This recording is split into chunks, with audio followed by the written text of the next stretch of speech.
Assalamualaikum warahmatullahi wabarakatuh. Perkenalkan, nama saya Cynthia dengan nomor NIM 2111260016 dari Tadris IPA 3B. Di sini saya akan menjelaskan materi saya tentang metode diskusi dengan mata kuliah Strategi Pembelajaran IPA dengan dosen pengampu Bapak Raden Gamal Tamrin Kusuma, MPD. Yang pertama, kita akan menjelaskan materi tentang pengertian di mana metode diskusi, yaitu cara penyajian pembelajaran dengan memperdebatkan sebuah masalah berupa pernyataan atau pertanyaan yang bersifat problematik untuk dibahas dan dipecahkan bersama melalui saling berargumentasi dan secara rasional dan objektif.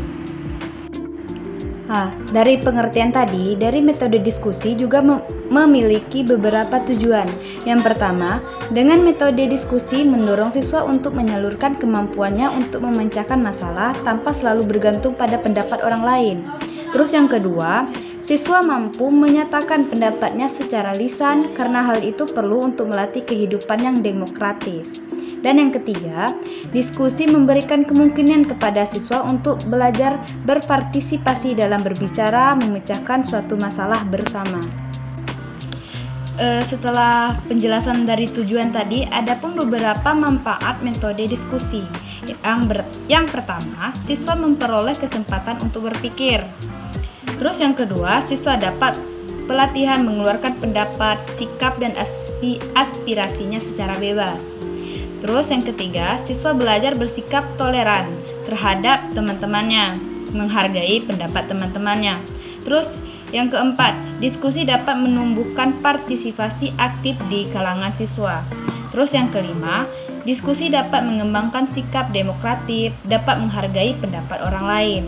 Terus yang keenam, dengan diskusi, pelajaran menjadi relevan dan dengan kebutuhan masyarakat, di mana maksudnya dengan diskusi pelajaran menjadi dapat dibutuhkan pada masyarakat luas.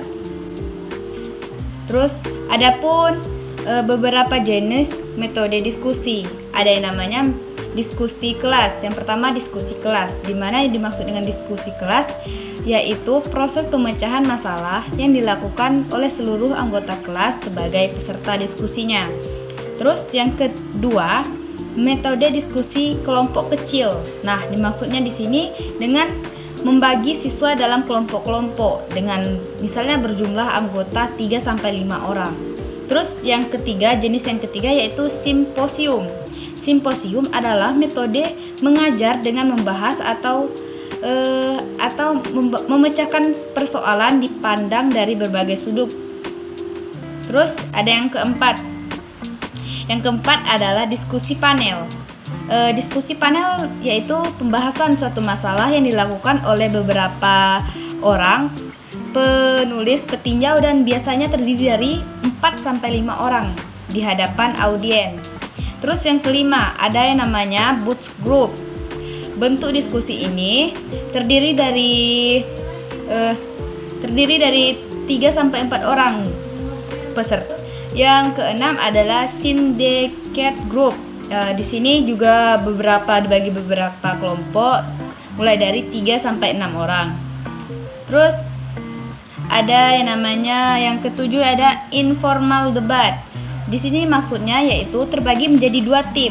Ingat, hanya digunakan dua tim untuk membahaskan subjek yang cocok diperdebatkan antara misalnya memperdebatkan antara pembahasan ada yang setuju dan tidak setuju. Terus yang selanjutnya ada fishbowl. Bentuk diskusi yang terdiri dari beberapa peserta dan dipimpin oleh seorang ketua untuk mencapai sebuah keputusan. Terus selanjutnya the open discussion group. Kegiatan dalam bentuk diskusi ini akan dapat mendorong siswa agar lebih tertarik untuk berdiskusi dan belajar keterampilan dasar dalam menemukan pendapat. Terus yang terakhir adanya brainstorming, di mana maksudnya dari brainstorming adalah diskusi akan terjadi bila jumlah anggotanya terdiri dari 8-12 orang peserta. Nah, setiap anggota kelompok diharapkan untuk menyumbangkan ide-idenya dalam memecahkan masalah. Nah, teman-teman, tadi kan ada jenis-jenis diskusi pasti ada kelebihan dan kekurangannya. Dalam metode diskusi ini ada beberapa kelebihannya. Yang pertama, suasana kelas lebih hidup sebab siswa menyerahkan perhatian atau pikirannya kepada masalah yang sedang didiskusikan. Terus yang kedua, dapat menaikkan presentasi kepribadian individu seperti sikap toleran, demokrasi, berpikir kritis, sistematis, sabar, dan sebagainya.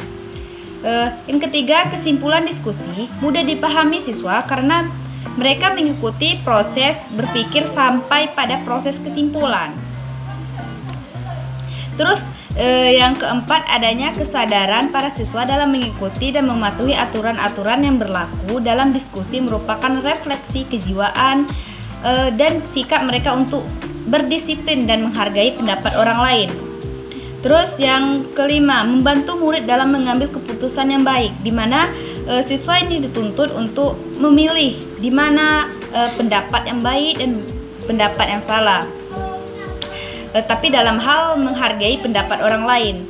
Terus yang ketujuh, tidak terjebak dalam pemikiran individu yang terkadang sudah penuh prasangka dan sempit. Dengan diskusi, seseorang dapat mempertimbangkan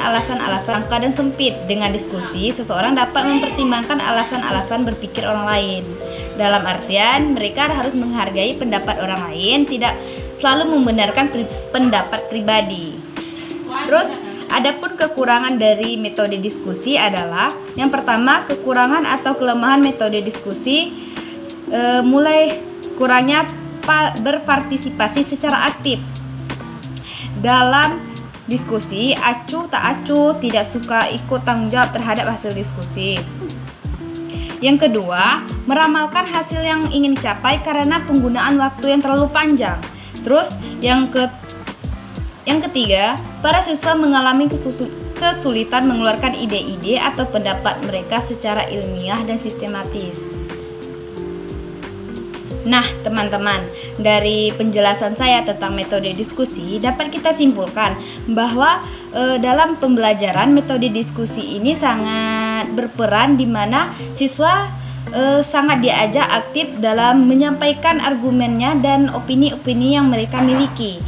Dan di sini juga metode diskusi sangat mengajarkan untuk saling menghargai satu sama lain.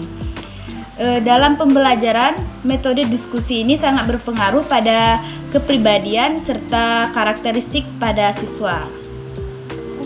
Jadi, sekian dari presentasi yang dapat saya sampaikan tentang metode diskusi. Semoga teman-teman dapat mengambil ilmu yang saya berikan, ilmu yang saya sampaikan. Lebih dan kurang saya mohon maaf, pada Tuhan saya mohon ampun. Saya tutup. Wassalamualaikum warahmatullahi wabarakatuh.